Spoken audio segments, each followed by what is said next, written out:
At She Can, we tell women's stories. We show how women got to where they are today, which is so inspiring. And I'm really excited to talk to Helen Jaggar today. Helen, welcome to She Can. Thank you so much for taking the time.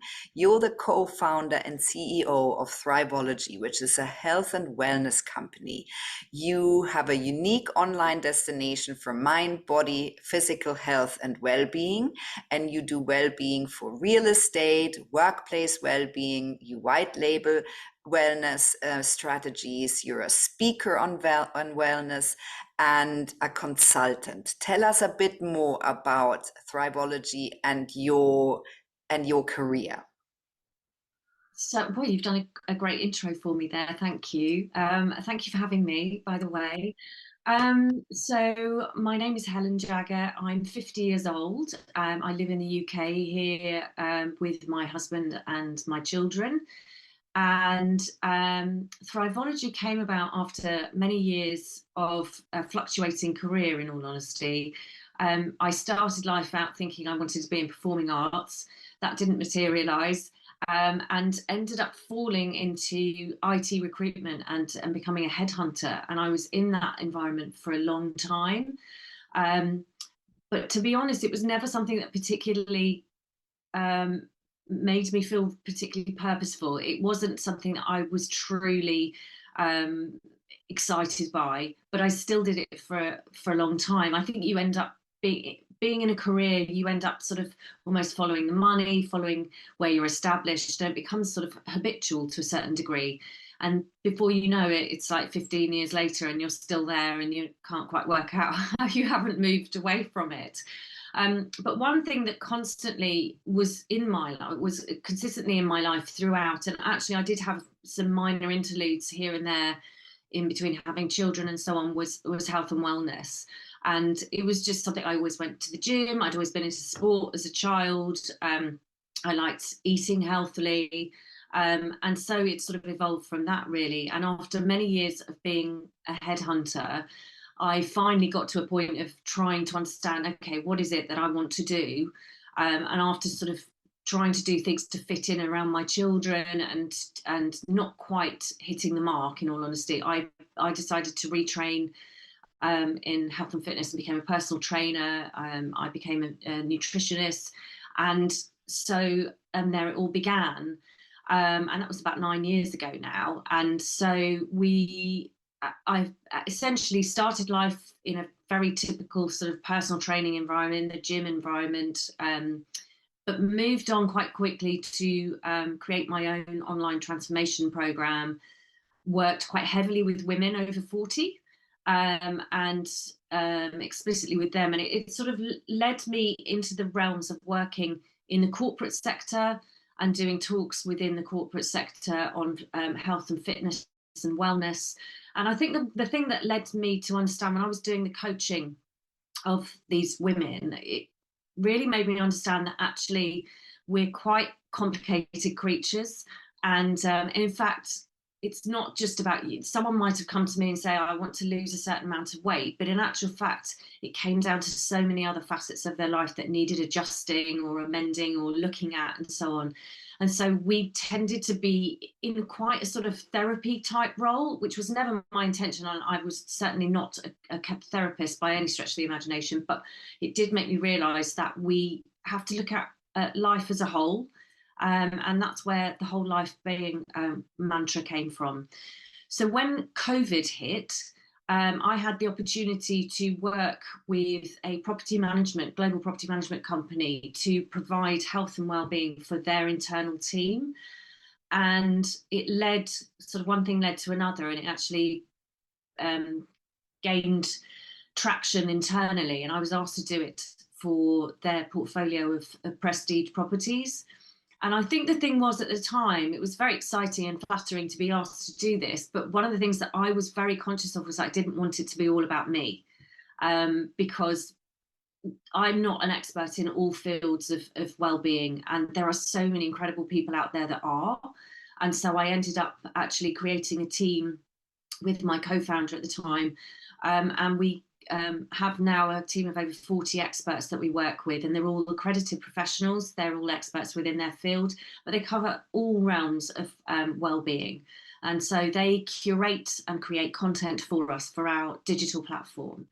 And we focus quite heavily on the real estate industry, but all of those experts are experts in the field, for everything ranging from what you'd expect, movement and exercise, right through mental well-being, financial health, that kind of thing.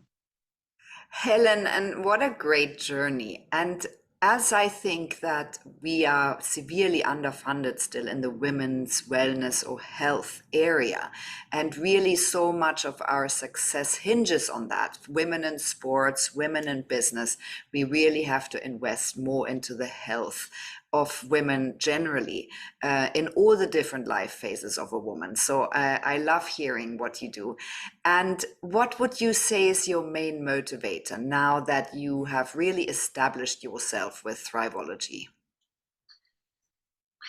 I mean, I would always touch on my family being my main motivators, but I think essentially it comes down to me. I'm my main motivator.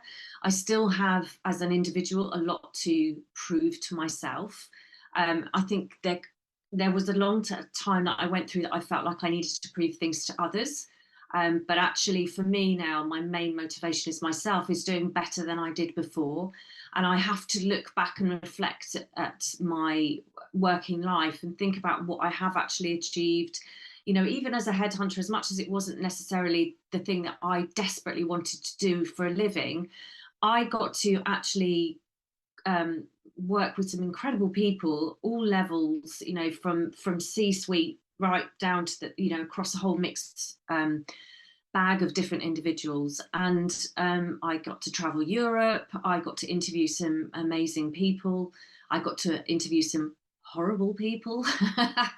But essentially, I think now it's come full circle, and I've gotten to this point of really advocating for people and well-being, and actually what it means for us all individually and what it comes down to. And I think it really just comes down to, for me personally, it comes down to proving to myself that I can do better than I did before. Yeah, that's great. That's very inspiring. So, what qualities do you think you have that serve you every day in being good at what you do? I mean, I'd love to say that I'm absolutely fantastic at what I do, but we all have our, you know, our faults and so on. But I think I'm very tenacious. I always have been. I do get a bit of a bit between my teeth, and you know, once I just decided that I'm going to do something, I do it, and I will continue to do it.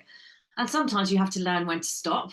But ultimately, yeah, I'm tenacious and determined. But also, I think I'm very creative in terms of ideas, and I'm quite quick to think about the bigger picture and what does it look like in the bigger picture and where can we improve on that. So I think that's sort of something that's helped me, especially in forming this company, is being creative, thinking about the bigger picture, looking outside the box at ways to improve things. I think has really been a great help for me. And what would your top tips be for people who listen on their whole life well-being, which is really something that you've been um, talking about and teaching about and educating and supporting people with? I think the thing is, you have to stay true to yourself. And I think that's something that's taken me an awful long time to get to this point. I think you have to look at where your values lie. And are you, in everything that you do, are you sticking to your values? Are you finding them in every action that you take? I would also say it's really important to be kind to yourself, because I think, and me, I'm probably the worst at this, have been um, quite critical of myself for a long time, and thinking that I haven't necessarily achieved what I wanted to do, but actually not acknowledging the things that I have achieved positively. And I think it's really important to look back, reflect, and think about the things that you have actually achieved, even if it's the smallest thing. But be kind to yourself, stay true to yourself, but also on occasions, and especially in some of our lives, and not every woman has children, so it doesn't necessarily apply to everybody, but it's putting yourself first sometimes. And I think you shouldn't be ashamed of that, whether it be self-care generally, but also in terms of your career in your professional life. I think it's important, if that's what's important to you, to make sure that you do advocate for yourself in life generally, and put yourself first. Helen, and what are you most proud of to date? I think, primarily I would always say my children, because they're the most incredible people. And I'm so proud of them that they are, above all else, they're good people. They're kind, and they're determined and they're ambitious. But generally they're good people, and they have a good moral compass. So I think that's, something I'm very proud of. But I'm also really proud of how far I've come.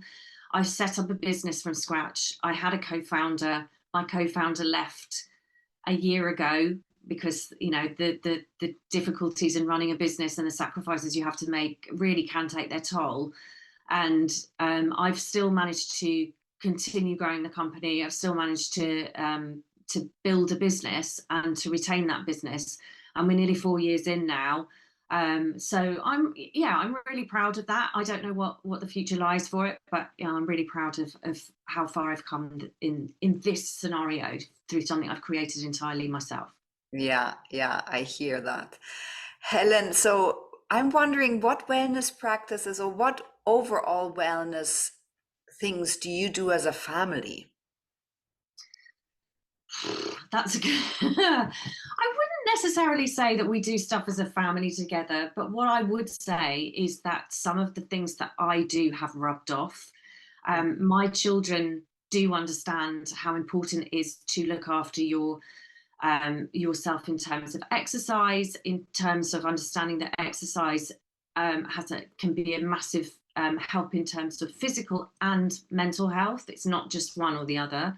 Yeah. And also eating well and things like that, but also in terms of understanding that they need to look after themselves generally and to take care of themselves, to advocate for themselves, to create a path in general. So I think it's not so much stuff that we would necessarily do together. My children are very different ages, and our eldest children are young adults now and they're off at university. But it's more a case of getting out, getting lots of fresh air, being in nature, but generally understanding that overall well-being is really important and is a key element in life. Yeah. Helen, so what is in store for you? What's happening in the next couple of years? What are your goals? If you have any more dreams? I think, to be honest, if you'd asked me right at the beginning of this process what my goals and dreams were, it would be to, make the company as big as possible, as quickly as possible, and then sell and all that kind of thing. But I think it's evolved over time. I think what I've come to realize is that less is more. It's not, for me at the age that I am, it's not necessarily about becoming the biggest and the best. It's about becoming the most impactful, the most purposeful. And I think really it's about sort of becoming better than we were before and making a difference. And I think that's the key for us as a company, and for me as an individual as well. Yeah, which I love hearing, and I'm so happy you said that. Helen, so who are your role models? Who are the people who inspire and motivate you?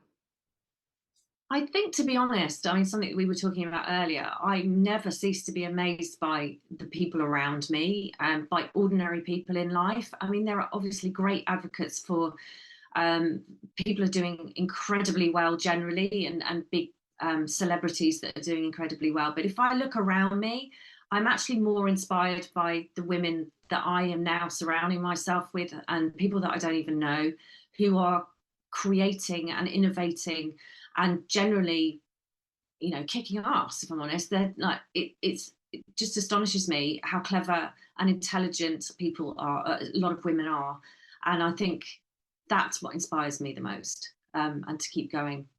I love that we end on that. Shout out to all the incredible women out there. And thank you so much for taking the time to tell your story today, Helen. Thank you for having me.